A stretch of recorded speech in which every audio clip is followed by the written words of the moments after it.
الحمد لله المبدئ المعيد الغني الحميد ذي العفو الواسع والعقاب الشديد، والصلاة والسلام على سيد الأنبياء خاتم النبيين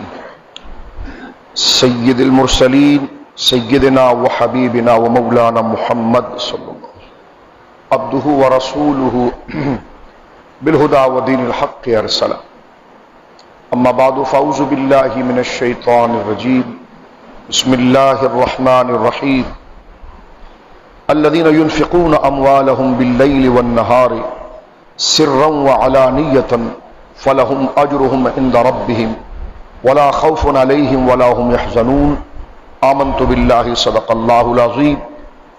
وقال النبي صلى الله تعالى عليه وسلم انا دار الحكمة وعلي بابها. ببرکت ان اللہ ملائکۃ یصلون علی النبی یا ایھا الذین آمنوا صلوا علیہ وسلموا تسلیما. اللهم صل علی سیدنا وحبیبنا ومولانا محمد وبارک وسلم صلاۃ وسلاما علیک یا سیدی یا رسول اللہ. کلہم من رسول اللہ ملتمس غرفا من البحر اور اشفا من الدیم منزہ عن شریک فی محاسنہ فجوہر الحسن فیہ غیر منقصب. ثم الرضا عن ابی بکر وعن عمر وعن علی وعن عثمان ذی الکرم. مولا صلی وسلم دائما سرمدا علی حبیبک خیر الخلق کلہم. مرتضی شیر حق، مرتضی شیر حق، اشجع الاشجعین،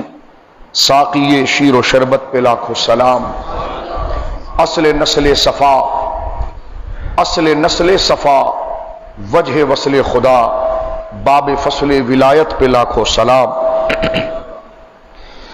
شیر شمشیر زن، شاہ خیبر شکن، پرتوئے دست قدرت پہ لاکھوں سلام. آب تطہیر سے جس میں پودے جمے، اس ریاض نجابت پہ لاکھوں سلام. بیدم یہی تو پانچ ہیں مقصود کائنات،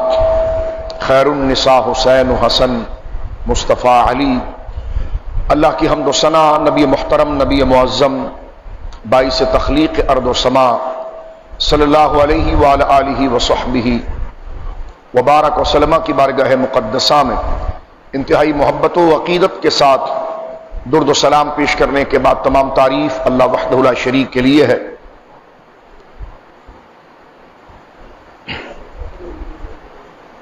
13 رجب المرجب حضور سیدنا اسد اللہ الغالب امام المشارق والمغارب حلال المشکلات والنوائب، اقلیم ولایت کے شہنشاہ حضور سیدنا امیر المومنین مولا کائنات سیدنا علی المرتضی رضی اللہ تعالی عنہ وارضاہ عنا کرم اللہ وجہ الکریم کی ولادت طیبہ کی تاریخ مشہور ہے. سرکار مولا مرتضی رضی اللہ تعالی عنہ چمن اہل بیت کا ایک وہ سربستہ گلاب ہے جس سے اہل بیت آل رسول صلی اللہ علیہ وسلم کے سلسلے کی خوشبو اور وابستگی ہے. آپ نسل محمدی کے بانی ہیں، اقلیم ولایت کے شہنشاہ ہیں، علم و قضاء کے اندر اپنی انفرادیت اور آفاقیت رکھتے ہیں،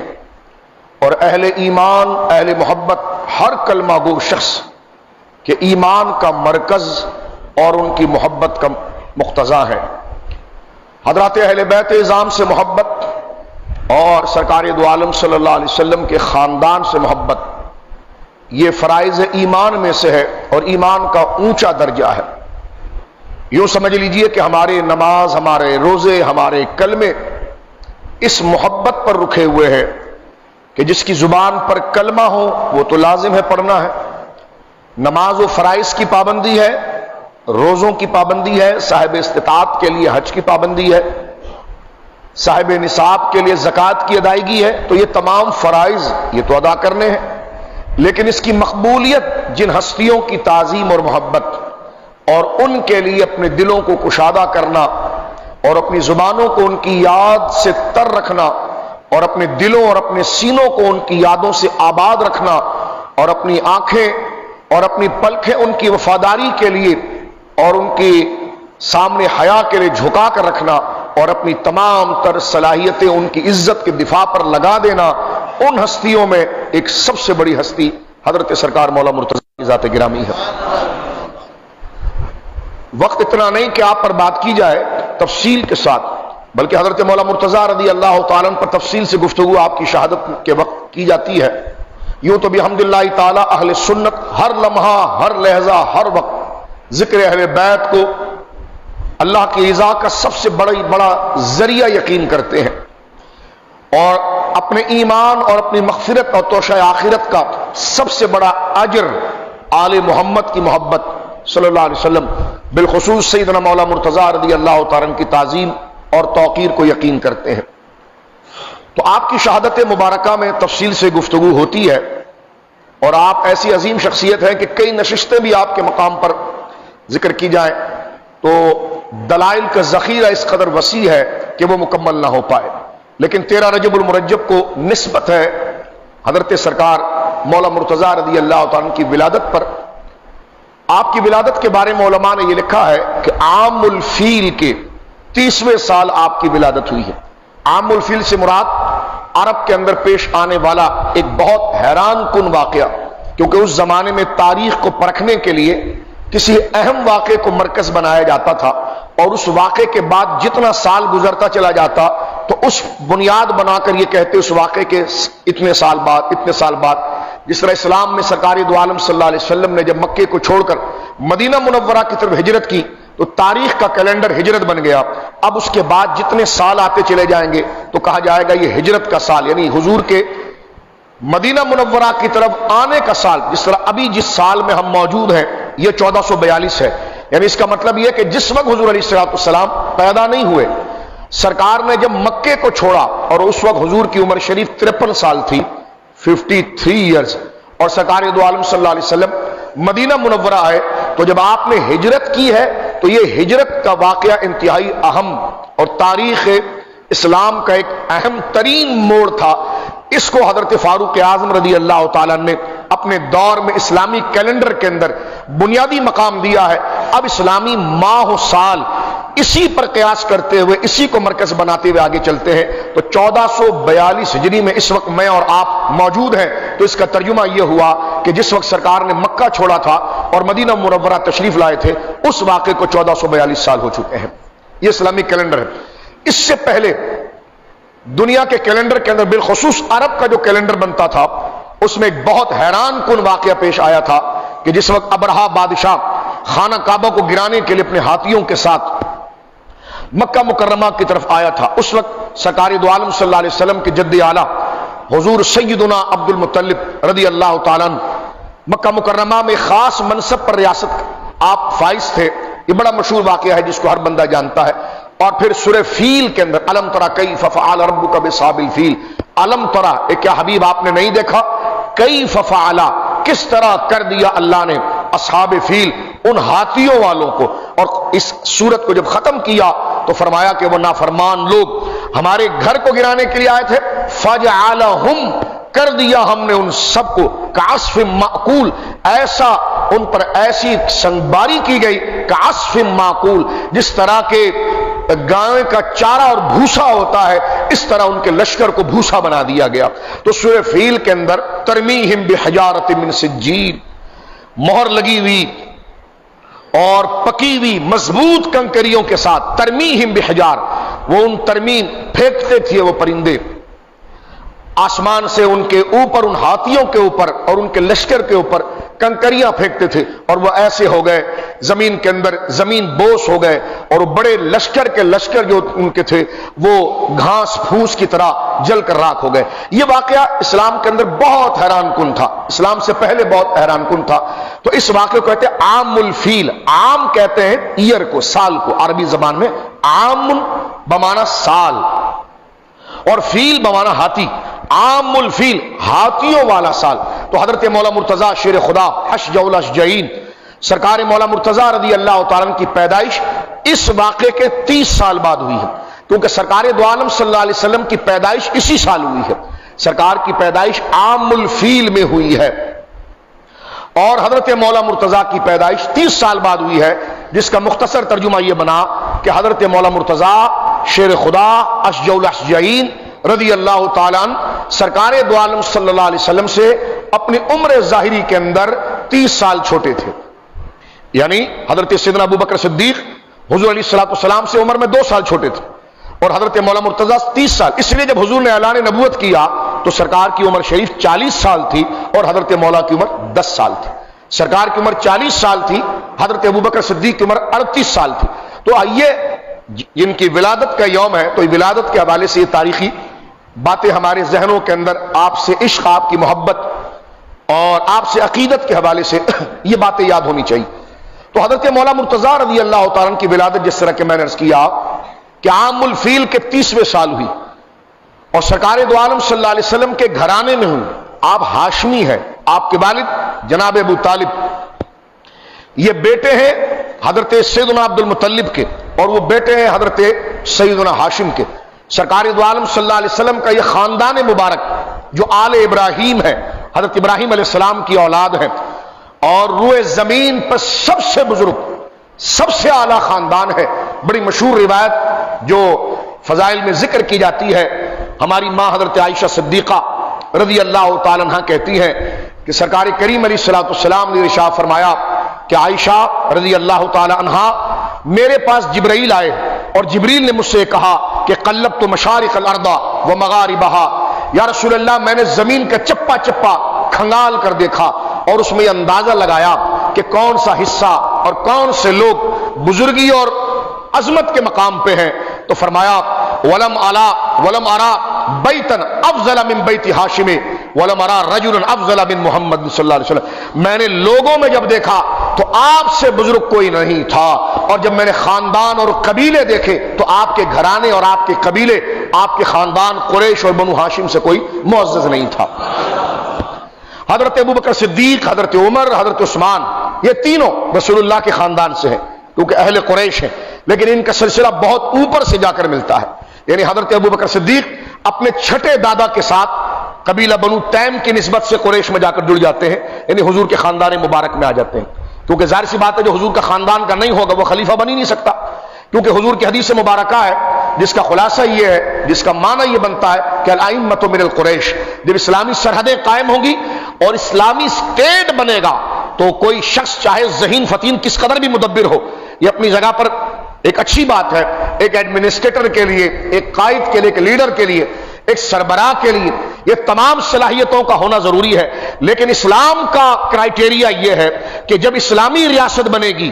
اور اس کا امیر المومنین جب بنے گا تو اس میں یہ ظاہری صلاحیتوں کے ساتھ ایک سب سے بڑی شرط یہ ہے کہ وہ حضور کے خاندان کا ہوگا۔ میرے امام احمد رضا خان فاضل بریلوی نور اللہ مرقدہ نے ہندوستان کے اندر چلنے والی تحریک خلافت پر جو فتویٰ دیا تھا اور سلطنت عثمانیہ کا جب زور ٹوٹ رہا تھا،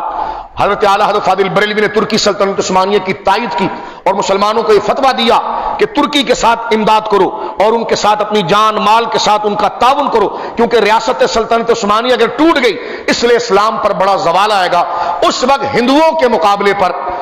ہندوستان کے اندر تحریک خلافت قائم ہوئی، لیکن اس میں وجہ یہ تھی کہ خلافت کے نام پر تو تحریک قائم ہو رہی تھی، لیکن اعلیٰ حضرت نے اس پر کتاب لکھا تھا دوام العیش، الائمۃ من القریش، اس سے ملتا جلتا نام ہے کہ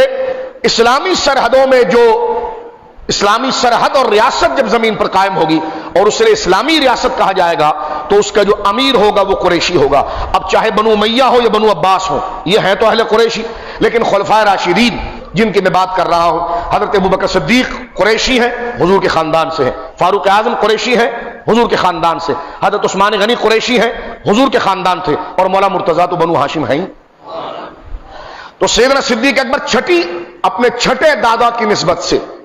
سرکار دو عالم صلی اللہ علیہ وسلم کے شجرہ پاک کے اندر جا کر جڑ کر اولاد ابراہیم ہو جاتے ہیں۔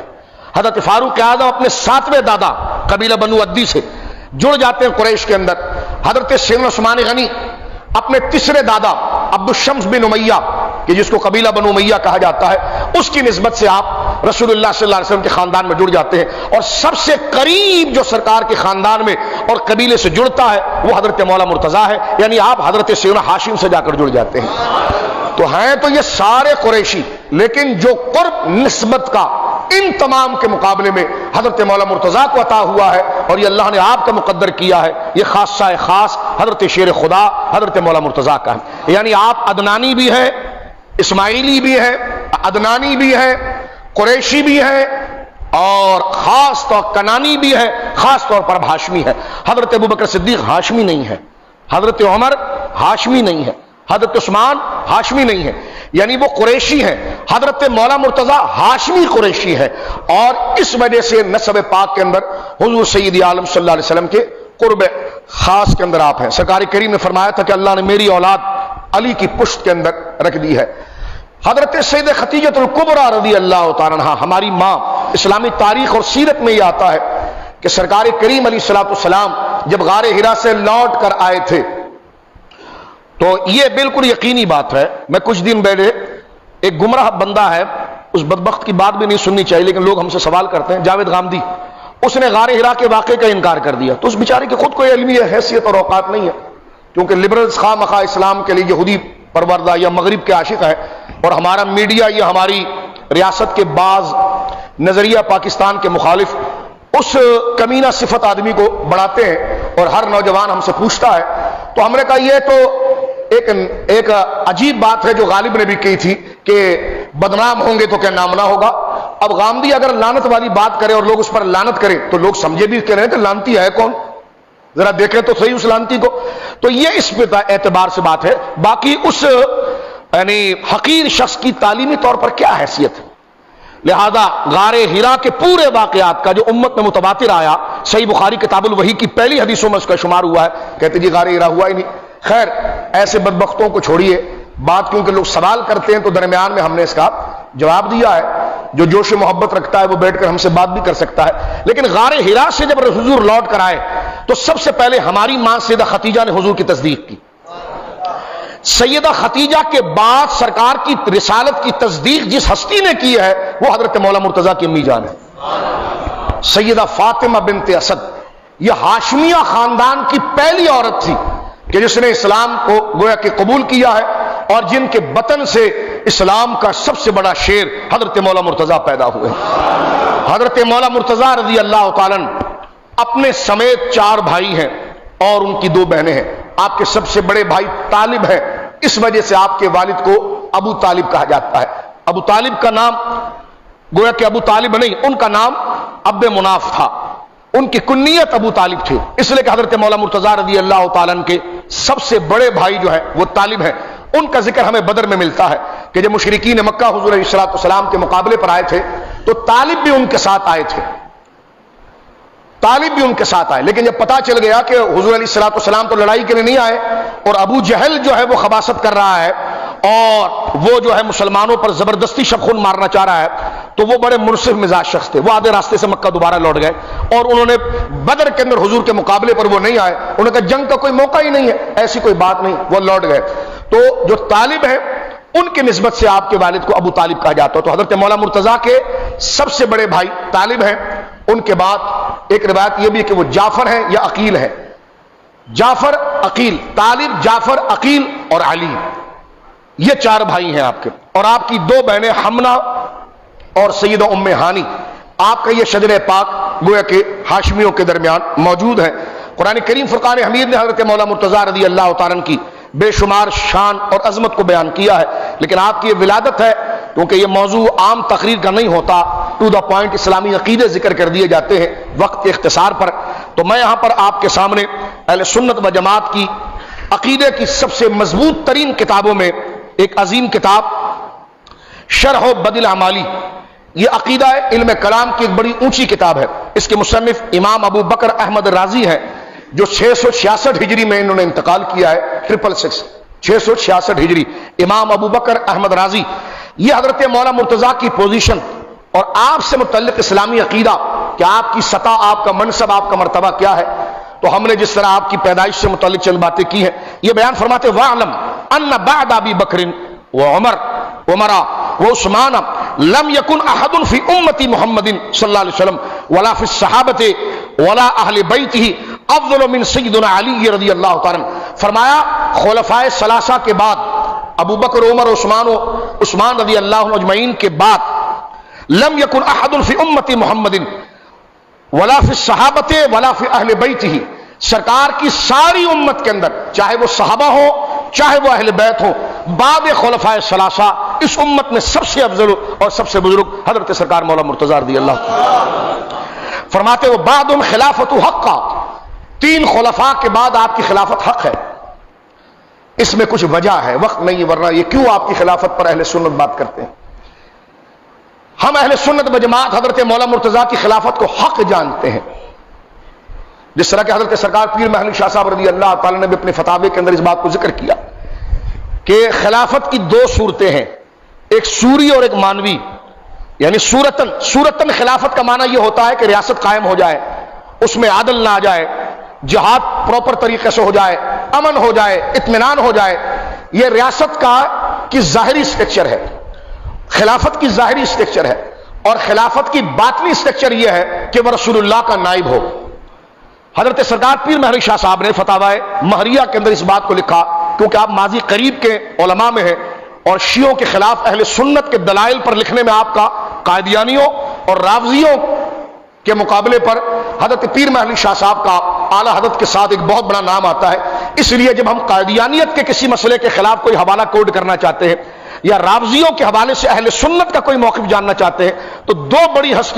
تین بڑی ہستیوں کو یہاں پر لے کر آتے ہیں. ایک حضرت امام ربانی مجدد ثانی رحمۃ اللہ تعالی علیہ، ایک اعلی حضرت، اور ایک سرکار پیر محل شاہ صاحب رضی اللہ. سرکار پیر صاحب رحمۃ اللہ علیہ جو بہت بڑے عالم تھے، بس آپ کو مشہور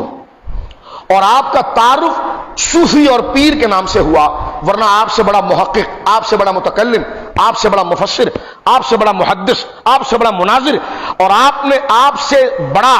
جامع شرائط عالم اپنے دور میں کوئی دوسرا نہیں تھا. آپ کا فتاوی مبارک فتاوی مہریہ میں آپ لکھتے ہیں کہ خلافت کی دو صورتیں ہیں، ایک اس کی ظاہری صورت، ایک اس کی باطنی صورت، یعنی مانوی صورت. مانوی صورت یہ ہے کہ اس کو فیض نبی پاک کا مکمل ملے اور وہ نیابت رسالت میں ہو. یہ جس خلافت کی میں بات کر رہا ہوں نا، یہ صرف 30 عرصے کی 30 سال والی خلافت کی بات کر رہا ہوں. اس کے بعد کا یہ قاعدہ نہیں ہے. یعنی جو حضور نے فرمایا تھا کہ میرے بعد خلافت 30 سال تک رہے گی، اس کے بعد ملوکیت آئے گی، تو یہ جو شرائط ہیں جو ذکر کیے جا رہے ہیں یہ 30 سال کے خلفاء کے لیے ہے. اس کے بعد ایسی خلافت قائم نہیں ہوئی جس کو منہاج علی نبوہ کہا جائے. حضرت عمر بن عبدالعزیز کی خلافت یقیناً ہے، لیکن حضرت یہ سیدنا صدیق اکبر فاروق اعظم عثمان غنی مولا مرتضیٰ اور بالخصوص آخری کے 6 مہینے سرکار مولا امام حسن مجتبیٰ رضی اللہ تعالی عنہ مجمعین کا یہ دور جو تھا یہ آئیڈیل دور تھا. اور اس 30 سالہ دور کو کہا جاتا ہے کہ خلافت علی منہاج نبوہ، کہ ہو بہو ایز اٹ از، جیسا حضور کا طریقہ تھا ذرا بھی ادھر ادھر نہیں ہے، جیسا حضور کا طریقہ تھا ایسے طریقے پر جس نے خلافت کر کے دکھائی ہے، یہ وہ 5 ہستیاں ہیں. سیدنا ابو بکر صدیق سے یہ سال شروع ہوتا ہے، اور حضرت امام حسن نے جس وقت جناب سیدنا امیر معاویہ کو خلافت ٹرانسفر کر دی تھی اور دے دی تھی، یہ 30 سال وہاں پر مکمل ہو جاتے ہیں. تو لہذا کوئی کنفیوژن نہ رہے، تو میں جس 30 سال کی بات کر رہا ہوں اور سرکار پیر محل شاہ صاحب جس خلافت کو ذکر کر رہے ہیں وہ میں عرض کرنا چاہ رہا ہوں. میں نے پہلے کہا کہ جمعے کے دن ہم صرف قانون بیان کرتے ہیں اور ایک اصول بیان کرتے ہیں، عام تقریروں کی طرح ہم اسے پھیلاتے نہیں. اسی بات کو پھیلا دیا جائے تو 2 گھنٹے میں بات ہو سکتی ہے، لیکن قانون اس کا کیا ہے. حضرت مولا مرتضی کیوں یہ کہا، امام راضی نہیں ہے، یہ امام ابو بکر احمد راضی یہ اس بات کو لکھتے ہیں کہ حضرت مولا کی خلافت حق ہے اور آپ 3 خلفاء کے بعد سب سے افضل ہیں. تو یہ کیوں کہا آپ نے؟ ایسی کیا بات تھی کہ آپ کی خلافت کے لیے حق کا جملہ کہنا پڑا اور لوگوں کی توجہ اس طرف لانی پڑی کہ حضرت مولا مرتضیٰ کی خلافت حق ہے؟ تو انکار کس نے کیا تھا؟ تو ایک بات میں عرض کر دوں آپ کے سامنے کہ سرکار پیر صاحب یہی بات ذکر کر رہے ہیں کہ خلافت اسلامیہ جو علی منہاج النبوہ 30 سال پر محیط رہی اسلامی عقیدے کے اعتبار سے، اس کی 2 صورتیں ہیں، ایک اس کی ظاہری صورت، ایک اس کی مانوی اور باطنی صورت. باطنی صورت یہ ہے کہ باطن کے اندر روحانیت میں وہ رسول اللہ کا نائب ہوگا. ایک بات، اس کی تفصیل بہت ہے لیکن اس لفظ کو صرف آپ قبول فرمائیں کہ وہ رسول اللہ کا نائب ہوگا. ظاہری صورت اس خلافت کی یہ ہے کہ اپنے دور کے اندر وہ کفار سے جہاد کرے گا، اپنی ریاست میں امن کو قائم کرے گا، اختلاف اور فتنوں کو ختم کرے گا اور ریاست کو ترقی دے گا۔ حضرت سرکار پیر محلی شاہ صاحب رضی اللہ تعالیٰ عنہ کہتے ہیں تو خلافت کی یہ ظاہری اور معنوی دونوں صورتیں اپنے درجے میں خلفائے ثلاثہ کے دور میں نظر آتی ہیں، لیکن مولا مرتضیٰ ایک مظلوم خلیفہ ہے۔ آپ کے دور کے اندر اتنے فتنے اپنے لوگوں کی جانب سے اور دیگر لوگوں کی جانب سے پیدا کر دیے گئے کہ آپ اس مسئلوں کو سلجھانے میں اور اس کی ترتیب کرنے میں 4 سال کے قریب جو آپ کی خلافت کا عرصہ تھا یا اس سے کچھ زیادہ 6 سال کے قریب آپ نے اس کو سلجھانے میں ہی سارا وقت گزارا، اور اسی میں ہی بظاہر کلمہ پڑھنے والے لوگ، یہ نہیں کہ حضرت عمر کو ایک یہودی نے شہید کر دیا تھا تو وہ غیر مسلم تھا، جس طرح حضرت عثمان غنی کو بظاہر معاذ اللہ یعنی جذباتیت میں آ کر کچھ لونڈے، یعنی عمر تو ہے اور جذبات بھی ہے لیکن کسی کے مرتبے اور مقام کا خیال نہیں، بات کو سمجھنے کی تمیز نہیں، بس نعرے کے پیچھے نکل پڑے، اور گویا کہ جس طرح نوجوان کسی بھی تحریک کی تو جان نوجوان ہے، اس کا انکار نہیں کیا جاتا، لیکن ان نوجوانوں کو کچھ لوگ تحریک بنا کر جن کا عزم، جس کا ارادہ کوئی اچھا نہیں ہوتا، وہ نعرہ اچھا لگا دیتے ہیں، لیکن جس طرح نوجوانوں کے لیے اچھا نعرہ لگا کر اپنے ہدف کو اچیو کرنے کے لیے تحریک قائم ہوتی ہے، تو تحریک کا سب سے بڑا ہراول دستہ نوجوان ہوتے ہیں، لیکن ضروری نہیں ہے کہ تحریک کی بنیاد ہر دفعہ پر اچھی رکھی جائے، درست رکھی جائے۔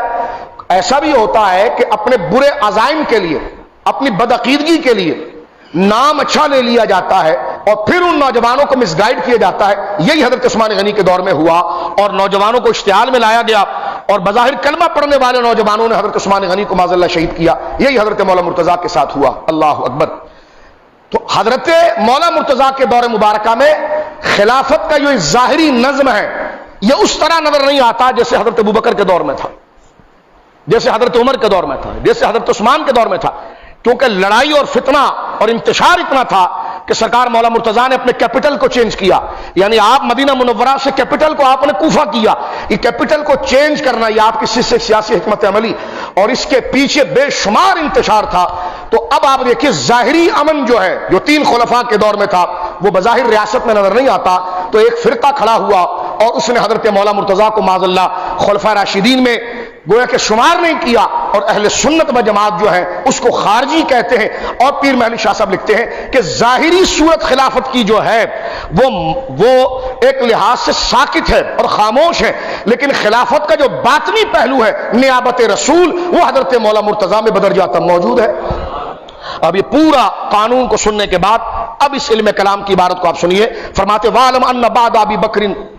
وَعُمَرَ وَعُثْمَانَ، حضرت ابوبکر عمر عثمان، کئی دوست ایسے ہیں جو پریشان دیکھ رہے ہیں، ان کے مطلب کی بات نہیں ہے لیکن وہ اپنے مطلب کی بنائیں اس لیے کہ وہ سننی ہے، وہ اس بات کو جانیں، اور جن کے مطلب کی بات ہے وہ اس سے استفادہ کریں۔ مسجدوں میں یہ باتیں نہ کی جائے تو پوری زندگی کیا صرف باپ کا ہی حق بتاتے رہے، کہتے آپ تو پڑوسی کا حق ہی نہیں بتاتے، اس پر تقریر نہیں کرتے۔ میں نے کہا جس دن ہم نے کی تھی آپ تقریر میں آئے نہیں تھے۔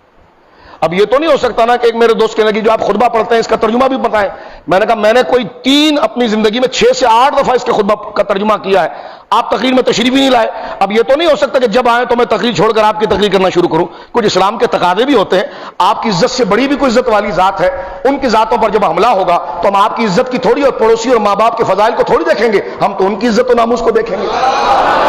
یعنی ہر ٹاپک پر بات ہوگی نا، ہر ٹاپک کہ جی شاہ صاحب آپ بات کیا کرتے ہیں، تو میں نے کہا ابھی پوری زندگی پیچھے جو جمعہ گزرا ہے 5 جمعے تو ہم نے پڑھائی فضائل پر تھے سارے، تو جیسا عنوان ہوگا ویسی گفتگو ہوگی۔ یہ تھوڑی کہ سیٹ صاحب کا ٹائم پاس نہیں ہو رہا تو سگریٹ جلائی اور کہا مولانا ذرا بتائیے کیا موضوع ہے، تو ہم ایسے مولانا نہیں ہے کہ سیٹ صاحب کا ٹائم پاس نہیں ہو رہا تو ٹائم پاس کے ذرا ان کے پاس دین بیان کریں۔ ہم وہ دین بیان کریں گے بحمداللہ تعالی جس کی ضرورت اور جس کا تقاضا ہوتا ہے، معذرت کے ساتھ۔ اب اسی بات کو میں آگے لے جاتا ہوں، یہ بات یہاں پر ذکر کر رہے ہیں حضرت امام ابو بکر رازی، وہ کہتے ہیں کہ ان 3 خلفاء کے بعد حضرت علی المرتضیٰ رضی اللہ تعالیٰ عنہ کی خلافت حق ہے، اور فرماتے ومن لم یراہ خلیفۃ حقا، جو آپ کی خلافت کو حق نہ جانے یا حق کی نظر سے نہ دیکھے، ولم یفضلہم علی غیرہم، اور ان 3 خلفاء کے بعد ساری کائنات میں آپ کو افضل نہ جانے، فرما کان خارجیا، وہ خارجی بدبخت ہے، اس کا اہل سنت و جماعت سے کوئی تعلق نہیں۔ تو اہل سنت حضرت امام حسن کی خلافت کو بھی برحق جانتے ہیں اور حضرت مولا مرتضیٰ کی خلافت کو بھی برحق جانتے ہیں۔ اسی بات کو مولا علی قاری علیہ رحمت نے فرمایا فعلی خاتم الخلفاء کالنبی خاتم الانبیاء، فرمایا حضرت مولا علی خلافت میں خاتم الخلفاء ہے جس طرح نبوت میں مصطفیٰ کریم خاتم الانبیاء ہے۔ فرمایا والمہدی خاتم الاولیاء، اور امام مہدی جو آئیں گے وہ اولیاء کے خاتم ہوں گے، نبوت کے خاتم جناب رسول مکرم صلی اللہ علیہ وسلم، خلافت علی منہاج النبوہ کے خاتم حضرت مولانا مرتضیٰ، اور ولایت و روحانیت و شرف ولایت کے خاتم حضرت امام مہدی رضی اللہ تعالیٰ۔ تو یہ وہ ترتیب ہمارے علماء نے گویا کہ ذکر کی ہے۔ یہاں پر ایک سوال کا جواب دے کر بات کو ہم وائنڈ اپ کرتے ہیں، کیونکہ مولانا مرتضیٰ کی پیدائش کا یوم آج جمعے میں ہم نے رکھا ہے، تو صرف اتنے درجے تک، یعنی آگے کی سیرت کو بیان کرنے کا وقت نہیں، لیکن صرف اتنی زندگی کے حوالے سے ہم گفتگو کرنا چاہ رہے ہیں کہ آپ کو خاتم الخلفاء کیوں کہا گیا۔ سوال یہ کرتے ہیں کہ جناب جب حضرت امام حسن بھی اس 30 سال کے اندر داخل ہو رہے ہیں تو خاتم الخلفاء امام حسن کو کیوں نہیں کہا گیا؟ تو اس کا سادہ سا جواب یہ ہے، اس 30 سال کے دائرے میں امام حسن بھی آ گئے ہیں۔ حضرت امام حسن کو ہر مسلمان خلفاء راشدین میں سے لیتا ہے، لیکن چاروں کا ذکر صرف اس وجہ سے کرتا ہے کہ یہ چار وہ ہیں جن کی شہادت اور انتقال اس 30 سال میں ہی ہوا۔ بات سمجھ رہے ہیں؟ ان کا انتقال اس 30 سال میں ہی ہوا۔ حضرت ابوبکر انہی 30 سال کے درمیان انتقال کر گئے، حضرت عمر انہی 30 سال کے درمیان شہادت پائی، حضرت عثمان انہی 30 سال میں شہادت پائی، حضرت علی انہی 30 سال میں شہادت پائی، امام حسن نے اس 30 سال کے بعد گزرنے کے بعد شہادت پائی۔ تو آپ کا دور خلفاء راشدین کا دور ہے، لیکن حضرت مولا کو خاتم الخلفاء کہاں اس لیے جاتا ہے کہ آپ نے شہادت ہی اس دور کے اندر پالی تھی۔ اس سے یہ مراد نہ لیا جائے اور خواہ مخواہ اعتراض یا شک نہ پیدا کیا جائے کہ آپ نے تو امام حسن کا نام نہیں لیا، تو وہ کنفیوژن کو دور کرنے کے لیے میں نے یہ قانون آپ کے سامنے پیش کیا۔ بات کو ختم کرتے ہیں۔ حضرت مولانا مرتضیٰ شیر خدا وہ عظیم ہستی ہے کہ سرکار دو عالم نے فرمایا من سب علی فقط سبنی، جس نے علی کی برائی کی اس نے میری برائی کی۔ رواه احمد۔ جلدی سے یہ حدیث پاک سماعت فرمائیے۔ حضرت مولا علی قاری علیہ رحمت نے مرقات کے اندر اس بات کو ذکر کیا ہے۔ میں جب گفتگو کر رہا ہوں تو آپ مجھے دیکھیں یا پھر ادھر بیٹھیں آپ، کیونکہ فرنٹ کے سواری ذرا جم کر بیٹھیں۔ جب آپ کی توجہ نہیں تو آپ ہمارا بھی کیوں ٹائم خراب کرتے ہیں؟ آپ ادھر بیٹھیں، آپ آرام سے تشریف لائیں، آپ پہلی صف میں آ کر وہاں پر بیٹھ جائیں۔ اگر آپ نے صرف گفتگو نہیں سننی ہے تو جب سامنے بیٹھے تو آپ ذرا عقل تو کریں کہ آپ کی میری اوقات کیا اور حیثیت کیا ہے اور ذکر کن کا ہو رہا ہے۔ تھوڑا سے اپنے اندر احساس پیدا کریں۔ یہ جمعے کی نمازیں آپ کی دیوار کے اوپر نہیں جا سکتی میرے دوست۔ جتنی شرافت کے ساتھ اپنے عطر اور مسواک کیا ہے نا اور وضو کیا، یہ اچھی بات ہے، لیکن یہ دیوار کے اس چھت کے اوپر نہیں جا سکتی جب تک ان بزرگوں کا احترام ہمارے دل میں کلیتاً نہ آ جائے۔ ڈانٹ نہیں رہا، میں ایک مزاج بتا رہا ہوں۔ بات اتنی عظیم ہستی کی اور بندہ ادھر ادھر دیکھ رہا ہو تو آپ کہاں بیٹھتے ہیں، کیسے دوستوں کے ساتھ رہتے ہیں؟ اپنی صحبت کو بدلیں۔ اپنے اس ماحول میں آ کر بندہ جس کا نام لے رہا ہے اس کے لیے آئے، جس سے بندے کو غرض ہوتی تو بندہ اسی کو دیکھ رہا تھا کہ سیٹھ صاحب آ گئے، وزیر صاحب آگے، اس سے توجہ نہیں ہٹاتا۔ لیکن دنیا کے ٹھیکیداروں کے لیے ضروری ہے، ہونا بھی چاہیے، جس سے بندے کا کام ہوتا ہے بندہ اس کے لیے کنسنٹریشن رکھے، بری بات نہیں ہے، لیکن جس سے ہماری دنیا و آخرت اور عبادتیں وابستہ ہیں ان کے لیے کم سے کم آدھا گھنٹہ تو سنجیدہ ہو جائے،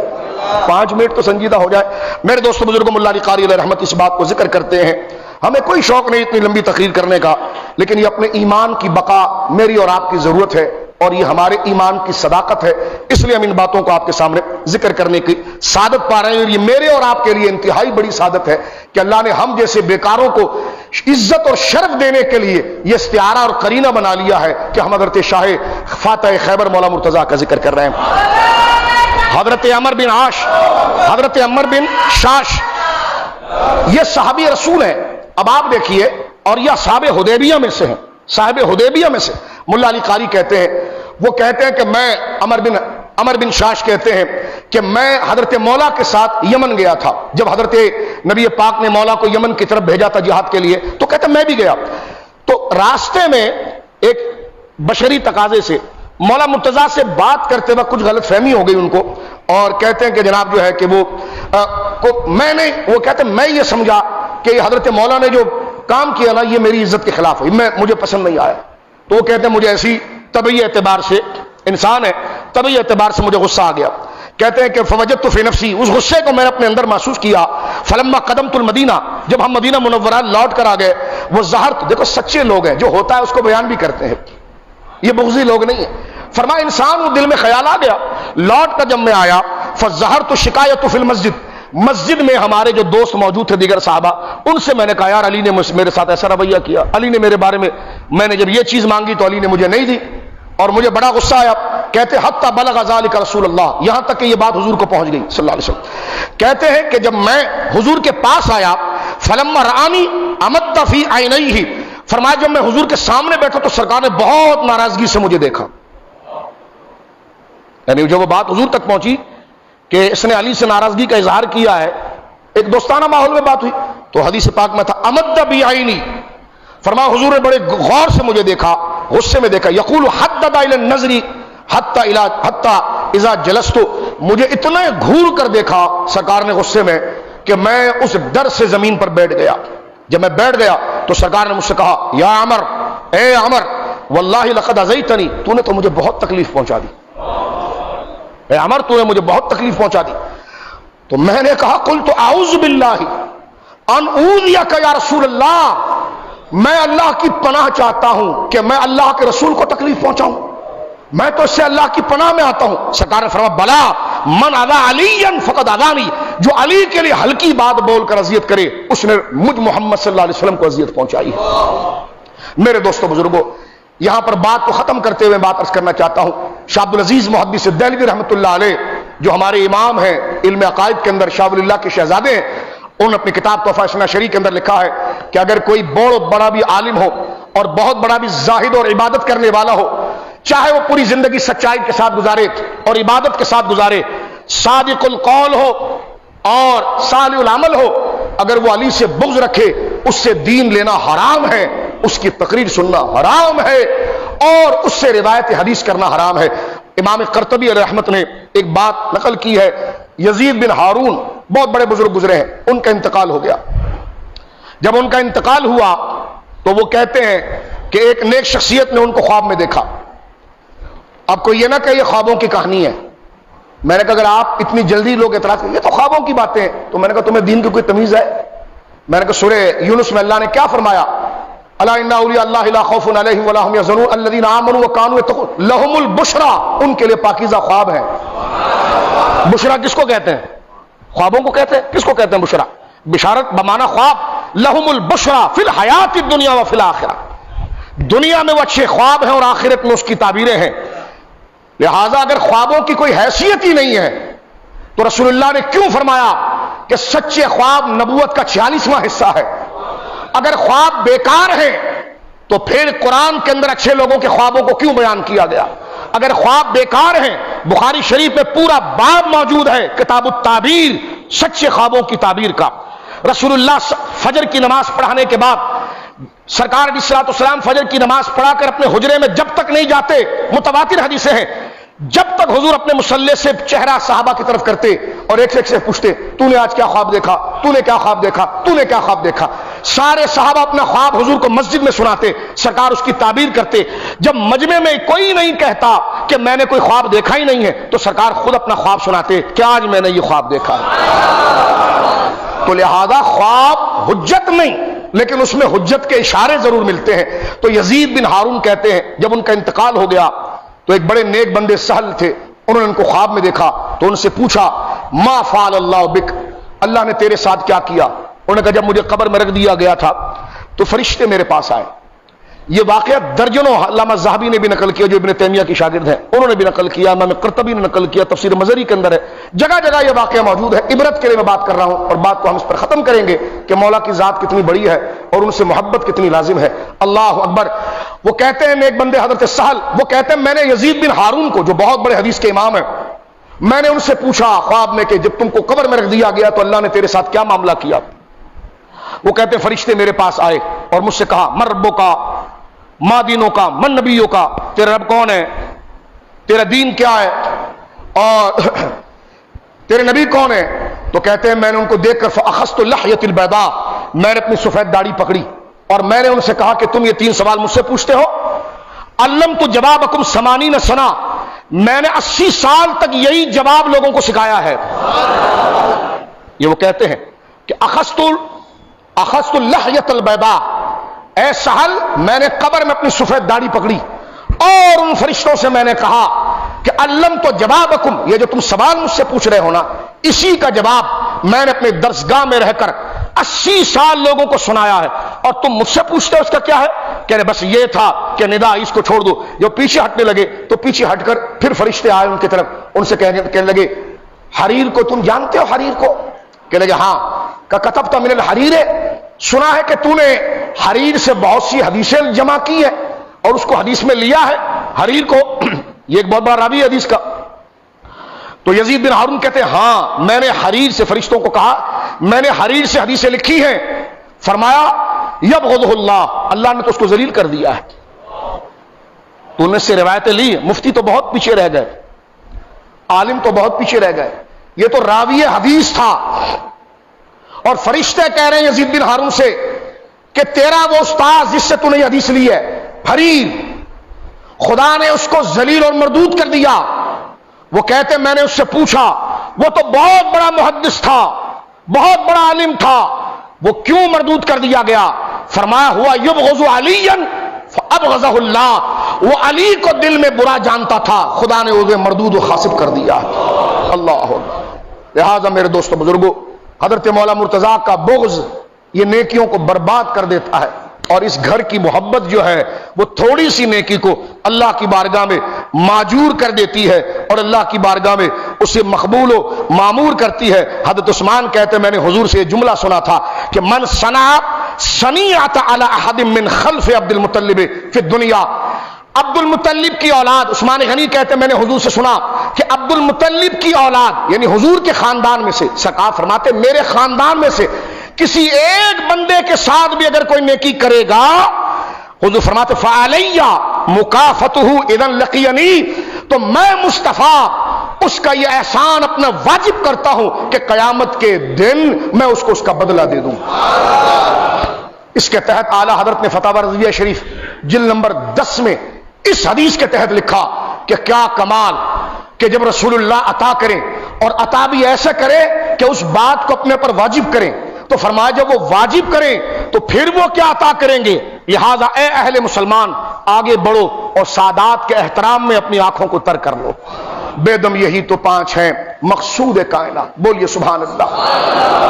اہل سنت کی مسجد ہے یہ، یہاں صحابہ کا ذکر بھی محبت سے ہوتا ہے، اہل بیت کا بھی ہوتا ہے، محبت سے کہو سبحان اللہ۔ بے دم یہی تو 5 ہیں مقصود کائنات، خیر النساء حسین و حسن مصطفیٰ علی مرتضیٰ شیر حق، مرتضیٰ شیر حق، بولیے مرتضیٰ شیر حق، اشجع الاشجعین، ساقی شیر و شربت پہ لاکھوں سلام۔ کمال جملہ کالے مرثیہ لکھتے رہتے ہیں، میں نے کہا میرے امام کے مقابلے کا ایک شعر تمہاری دنیا مرثیہ میں اگر ہو تو لے آؤ۔ ایک شعر یہ لاتے ہیں زمانہ کہے گا علی علی حسین حسین، میں نے کہا بات سچ ہے لیکن الفاظ بڑے بے ڈنگے ہیں، یہ کوئی الفاظ ہے؟ بات اچھی ہے کہ ایک زمانہ آئے گا تو سب کہیں گے ہمارے ہیں حسین، میں نے کہا بات بالکل ٹھیک ہے، اس سے کسی مسلمان کو اختلاف نہیں، لیکن ایسی شاعری ہوتی ہے؟ میں نے کہا تمہیں میں بتاتا ہوں کہ بڑوں کا رتبہ شاعری میں بیان کیسا کیا جاتا ہے۔ امام احمد رضا کیا کہتے ہیں؟ اصل نسل صفا، الفاظ دیکھیے آپ، جس کو اردو ادب اور شاعری سے لذت ہے وہ غالب کو بھول جائے گا۔ غالب نے عشق مجازی میں ایسے استعارے نہیں لائے جو امام احمد رضا اہل بیت کے لیے لاتے ہیں۔ فرما اصل نسل صفا وجہ وصل خدا،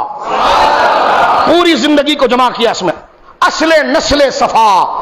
وجہ وصل خدا، باب فصل ولایت پہ لاکھوں سلام، ایک میرا ہی رحمت پہ دعویٰ نہیں، شاہ کی ساری امت پہ لاکھوں سلام۔ وآخر دعویٰ